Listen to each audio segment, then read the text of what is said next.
কেউ নিয়ম অনুযায়ী পড়াশোনা করে তাহলে সে মজাটা অবলম্বন করতে পারে। আর যে নিয়ম না মেনে পড়াশোনা করবে তার কাছে পড়াশোনাটা অনেক ডিফিকাল্ট একটা ব্যাপার হয়ে দাঁড়াবে। 50 জন একসাথে পড়াশোনা করে তোমার রোল 1 নম্বর হয়েছে, ব্যাপারটা তাহলে তোমার কাছে কেমন লাগবে? অবশ্যই ভালো লাগবে। 50 জনের সাথে পড়াশোনা করে তোমার রোল যদি 1 নম্বরে আনতে চাও তাহলে অবশ্যই তোমাকে কিছু টিপস অবলম্বন করতে হবে। আর সেই টিপসগুলোর মধ্যে থেকে মাত্র 10টি টিপস এখানে উল্লেখ করা আছে। যদি এই 10টি অবলম্বন করতে পারো তাহলে তুমি অবশ্যই 1 নম্বর হতে পারবে। নাম্বার 1, যে বইগুলো তোমরা পড়বে সে বইগুলো তোমরা তোমাদের হাত এবং চোখের কাছেই রাখবে, যাতে তোমরা অল্পেতেই তোমার বইটিকে ওপেন করে তোমার পড়াটা পড়তে পারো। নাম্বার 2, গুরুত্বপূর্ণ বাক্যগুলোকে আন্ডারলাইন করে নেবে, যাতে তোমরা বইটি খোলা মাত্রই তোমরা তোমাদের কাঙ্ক্ষিত ওই আন্ডারলাইন করা শব্দগুলোকে ভালোভাবে পড়তে পারো। নাম্বার 3, যে পড়াটা পড়বে সেটা বাস্তবে কোনো এক গল্প মনে করে পড়তে হবে, অর্থাৎ এমনভাবে পড়বে তুমি যেন কোথাও একটা বাস্তব ঘটনা তুমি তোমার নিজ চোখে দেখেছো। টিপস নাম্বার 4, এমন এক স্থানে গিয়ে পড়বে যেন সেখানে অন্য কোনো শব্দ না আসে। পড়াশোনা করাকালীন সময়ে যদি অন্য কোনো কথাবার্তা কানে শোনা যায় তাহলে সে পড়াশোনায় ভালোভাবে মন বসে না। আর 5 নম্বর হচ্ছে, যখন তোমরা পড়তে বসবে হাতের কাছে কোনো প্রকার মোবাইল রাখা যাবে না। যদি তোমরা হাতের কাছে মোবাইল রাখো তাহলে দেখা যায় অনেকাংশেই হয়তোবা একটা ফোন আসে অথবা একটা মেসেজ আসে, তখন সেটাকে তোমরা দেখতে চাও। আর এই দেখতে চাওয়ার কারণে অনেক সময় দেখা যায় অনলাইনে মোবাইল চালানো হয় বা মোবাইলে কথাবার্তা বলা হয়, ফলে পড়াশোনার অনেকটাই বিঘ্ন ঘটে।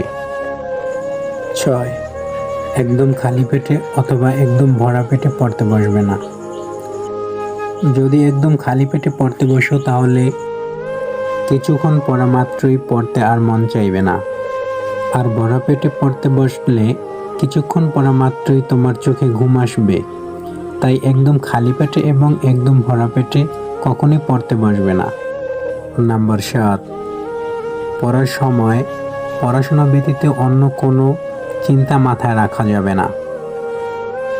8 নম্বর হচ্ছে, নিয়মিত রুটিন অনুযায়ী পড়তে হবে।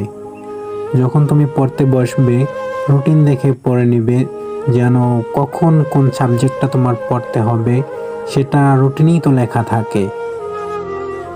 যেমন মনে করো তুমি সন্ধ্যাবেলা পড়তে বসছো, তখন সন্ধ্যা 7টা থেকে 8টা পর্যন্ত ধরো পদার্থ পড়লা, আবার 8টা থেকে 8:30 পর্যন্ত ইংলিশ ফার্স্ট পার্ট দেখলা এবং 8:30 থেকে 9টা পর্যন্ত ইংলিশ সেকেন্ড পার্ট দেখলা। 9, ঘুমানোর পূর্বে পড়তে বসা এবং ঘুম থেকে উঠে পড়তে বসা। ঘুমানোর পূর্বে সাধারণত যেই পড়াগুলো মুখস্থ করতে হয় সেগুলো পড়বে। ঘুমের পূর্বে পড়া মুখস্থ করার জন্য একদম পারফেক্ট সময়। আর ঘুম থেকে উঠে পড়তে বসবেন, এই সময় কোনো টেনশন থাকে না, কোনো চিন্তা থাকে না। সো এক্ষেত্রে যেটা বোঝার ব্যাপার আছে ডিফিকাল্ট সাবজেক্টগুলো, যেমন মনে করো অঙ্ক, ইংলিশ সেকেন্ড পার্ট, পরিণতি, এইসবগুলো। নাম্বার 10, পিছনের পড়াগুলো চর্চা রাখবে। এতে কি হবে জানো? এতে তোমার মেধাকে বা নলেজকে সবসময় ক্লিয়ার রাখার চেষ্টা করে। ভিডিওটি ভালো লাগলে একটি লাইক করবেন। আর ভিডিও সম্পর্কে যদি কোনো মতামত থাকে তাহলে নিচে কমেন্ট বক্স আছে, সেখানে এসে কমেন্ট করতে পারেন। আর অবশ্যই আমার এই চ্যানেলটিকে সাবস্ক্রাইব করে রাখবেন। আর যারা অলরেডি সাবস্ক্রাইব করে রেখেছ তাদেরকে অসংখ্য ধন্যবাদ। দেখা হচ্ছে পরের ভিডিওতে। সে পর্যন্ত সুস্থ থাকো, ভালো থাকো, টেক কেয়ার।